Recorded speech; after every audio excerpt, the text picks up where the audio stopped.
What I encourage people to do basically is just start where they are and add. If you can get a third to a half of your plate to be vegetables, then the other half you want to be whole grains and beans. I knew that food was linked to your own health, but I also knew that food was delicious and it made you feel good and it helped you celebrate things with your family. People that consume whole grains tend to live significantly longer, have lower rates of heart disease, diabetes, stroke, obesity.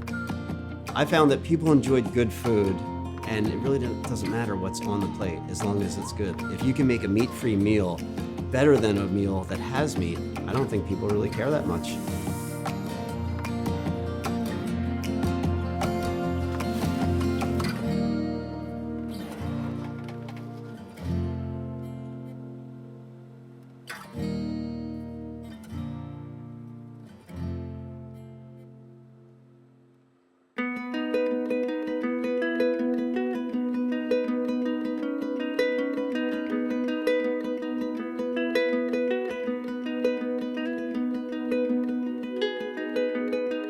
Grains have provided the foundation for human existence since the dawn of civilization.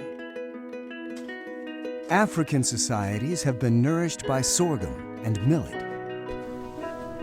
Asian cultures by buckwheat and rice.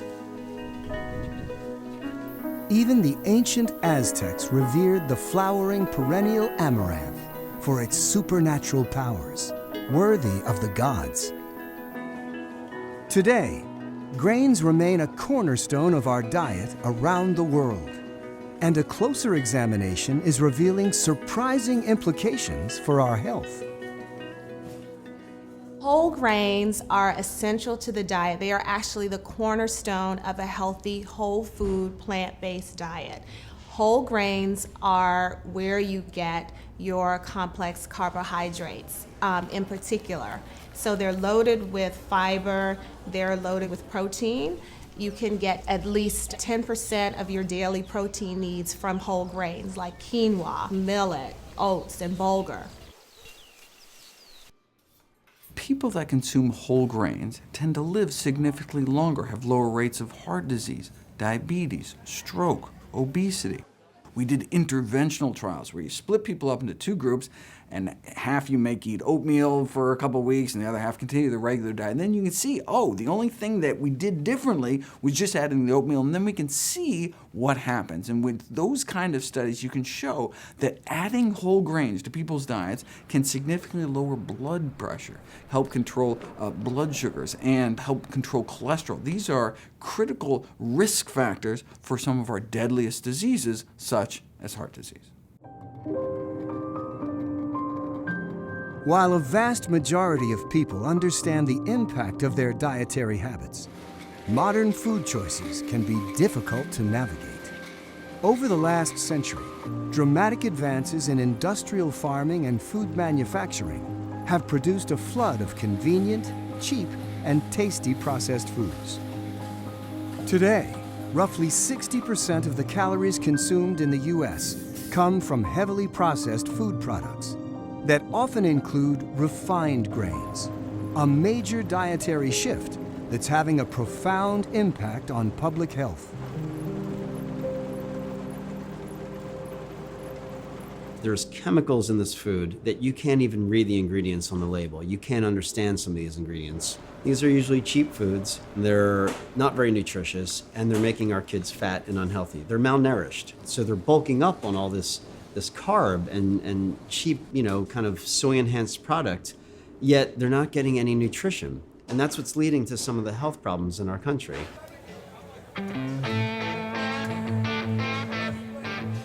The number one cause of death in the United States is our diet. 97% of Americans eat fiber-deficient diets, don't even reach the recommended minimum daily intake of fiber. 98% of Americans don't get enough potassium or eating potassium-deficient diets. Why? Because they're not eating enough plants.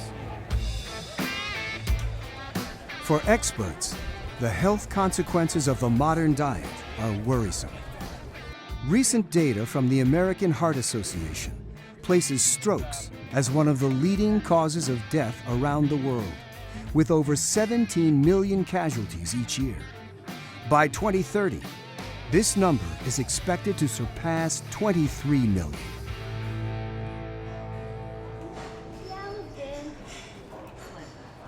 These statistics hit close to home for Chef Kate Jacoby and prompted her, from a young age, to rethink the close ties between food and health.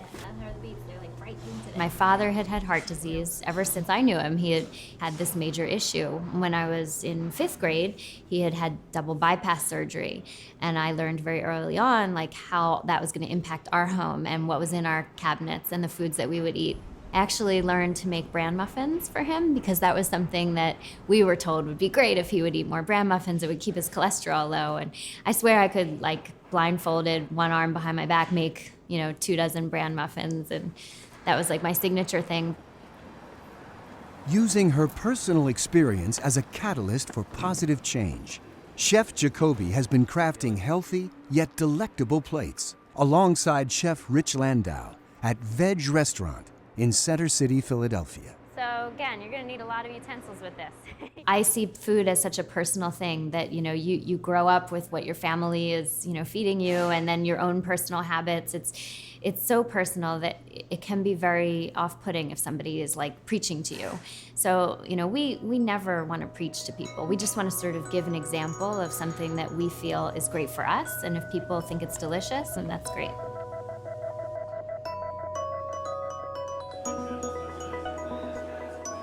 I found that people enjoyed good food, and it really doesn't matter what's on the plate as long as it's good. If you can make a meat-free meal better than a meal that has meat, I don't think people really care that much. Experts have been touting the health benefits of plant-based foods for decades. Lower risks of chronic diseases have been associated with a higher intake of vegetables, whole grains, fruits, and legumes. One recent study found that eating just 3 servings of whole grains a day was just as effective at lowering blood pressure as some commonly prescribed medications. The resulting decrease could reduce the risk of having a heart attack by 15% and the risk of having a stroke by up to 25%. What I encourage people to do basically is just start where they are and add. And if you think of a 9-inch plate, right, for lunch or for dinner, if you can get 1/3 to 1/2 of your plate to be vegetables, then the other half you want to be whole grains and beans.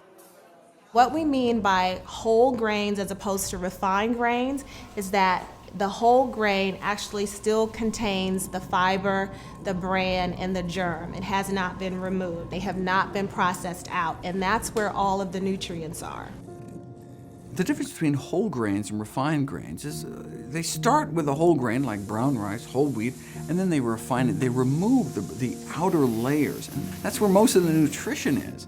And so you start out with hundreds or thousands of phytonutrients in this, and you strip it down to just a few, and then by law, because it's so nutrient depleted, they actually have to add back, they have to spray some vitamins back on, so people don't start dying from things like beriberi, which is a vitamin B deficiency caused by the refining of brown rice to white rice.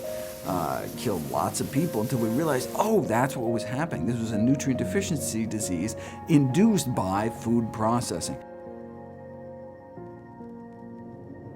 When you read an ingredients label on a packaged item and it says enriched something. So enriched flour means that they've taken the bran, the germ, and the fiber out, and they've added maybe about 6 to 7 synthetic nutrients back in.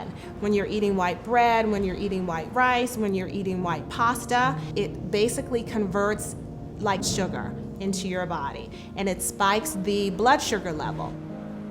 People are concerned about sugar itself, but white flour products are very unhealthy foods to eat for that reason. They're very, very harmful, very dangerous, and they can actually shorten your life. There's absolutely no reason for people to eat any refined processed grains. They're that unhealthy.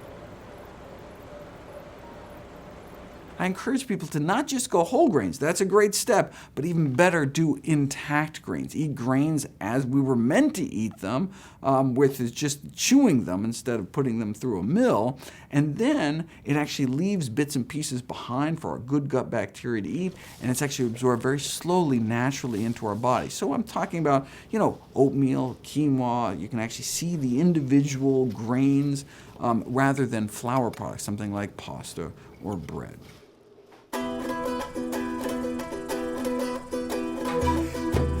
Quinoa is an ancient crop traditionally consumed in the Andean region of South America that's quietly made its way out of health food stores into more mainstream supermarkets and restaurants. It was called the mother grain by the Incas and is widely considered a superfood given its high nutrient content and because it's loaded with fiber, vital minerals, protein, and antioxidants. But quinoa's greatest culinary asset might be its versatility.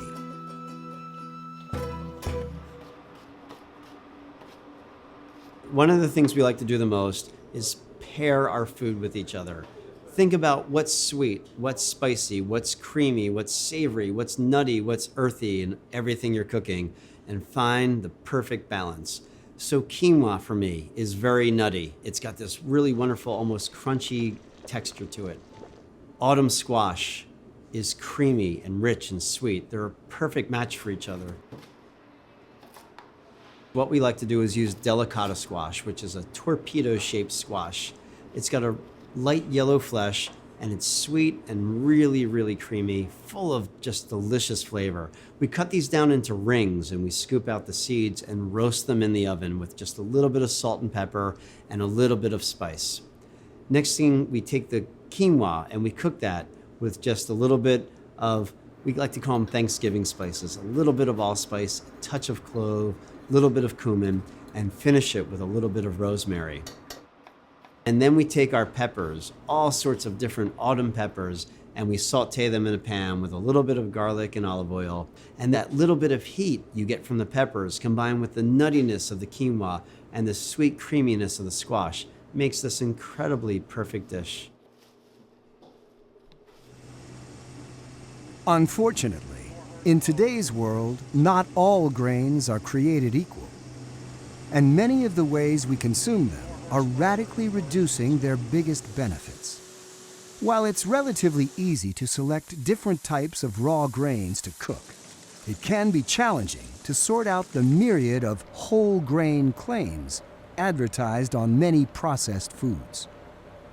Even if it says whole grains in the ingredients list, they obviously highly process that to remove the fiber and remove much of the other nutrition. And so that's why you want to put that back on the shelf and stick to really intact whole grains as much as possible. But if you are going to buy a packaged whole grain product like bread or like breakfast cereal, I encourage people to stick to the 5-to-1 fiber rule, meaning you look at the nutrition facts label and you want to make sure that the amount of carbohydrates to fiber is 5-to-1 or less.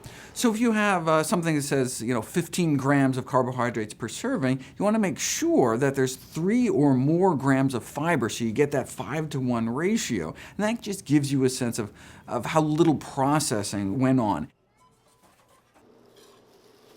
Gluten has become a major concern for many consumers of packaged grain products in the past few years. Yet, research has shown that for the vast majority of people, those concerns are largely unwarranted and could actually be detrimental to their health. There's some people that need to avoid gluten, which is a protein found in certain types of grains. For those people, they need to go on completely gluten-free diets their entire lives. That's less than 1% of people. And then maybe about another 1% have what's called non-celiac gluten sensitivity, meaning they don't have celiac disease, but do seem to experience gastrointestinal symptoms like chronic diarrhea when they eat gluten-containing grains. And so for, maybe 2% of the population may want to stay away from gluten, but for 98% of people, right, for the other, 49 out of 50 people, then gluten is a health-promoting plant protein, just like other health-promoting plant proteins. It should not be avoided.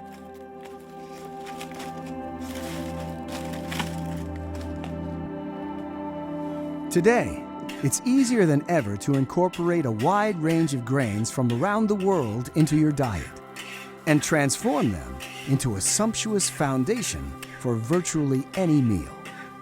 Grains can be really, really delicious if you cook them right. And the big secret is that they're very, very easy to cook. Grains are easy because most of it is hands-off. You can get something as simple as a rice cooker and cook some really great rices in there. They're delicious and they're so good for you, and it takes literally the click of a button in a rice cooker to cook them. And the beauty of it is you can salt it early and you can put any kind of seasonings in there. Use saffron threads, some curry spice, some Moroccan tagine spice, some Caribbean jerk spice. Throw anything like that into your grains and let them cook, and they absorb it as they go. And without any work whatsoever, when that timer goes off, you have a beautiful pot of grains.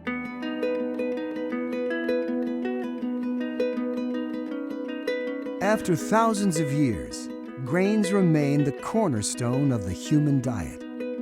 They provide the foundation for much of what we eat and are a major source of many vital nutrients.